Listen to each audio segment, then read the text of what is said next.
Fine anno è tempo di bilanci, anche per la politica. Gli esponenti veronesi della Lega si sono ritrovati questa mattina in città per fare il punto sull'azione politica del Carroccio a livello nazionale ma soprattutto locale. A rendere frizzante l'area politica c'è, fra gli altri temi, la spaccatura con Forza Italia, che a Venezia negli scorsi giorni è esplosa. Quando non si partecipa al voto sul bilancio, insomma, ci si rende conto che si tratta di un atto politico forte, eloquente e che chiaramente non si può pretendere che non lasci delle conseguenze. Poi l'obiettivo della Lega, come sempre, come è da tanti anni a questa parte, è sempre quello di dare risposte alla comunità, di dare risposte alle imprese, alla gente, ai cittadini, per cui con tutti quanti hanno la buona volontà per andare in questa direzione possiamo lavorare, però diventa una questione di priorità e di obiettivi. Il segretario provinciale della Lega di Verona, l'europarlamentare Paolo Borchia, non sa ancora dire se si voterà per le regionali nel 2025 o nel 2026,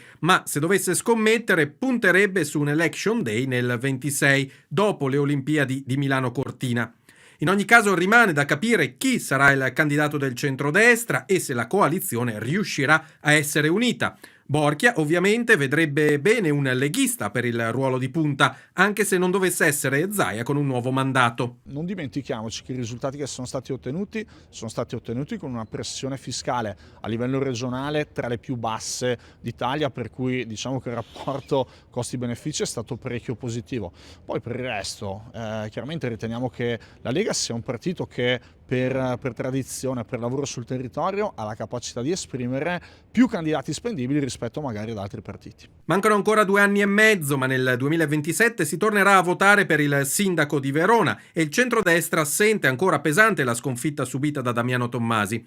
La figura ingombrante di Flavio Tosi in Forza Italia e il tanto tempo che ancora manca lasciano ancora tante questioni aperte. Prima bisognerà passare il guado delle elezioni regionali, dopodiché inizieranno i lavori seriamente per andare a costruire quella che mi auguro sia la compagine che consentirà al centrodestra di tornare ad amministrare Verona. Alla conferenza stampa sono intervenuti anche il presidente della provincia, Flavio Pasini, che ha portato gli esempi virtuosi di collaborazione nel suo ente, il consigliere comunale di Verona, Nicolò Zavarise, che ha attaccato l'amministrazione Tommasi su pulizia, viabilità e mercatini di Natale, e i consiglieri regionali Alessandra Sponda e Filippo Rigo, che hanno sottolineato il valore di una filiera politica fra i territori e le istituzioni.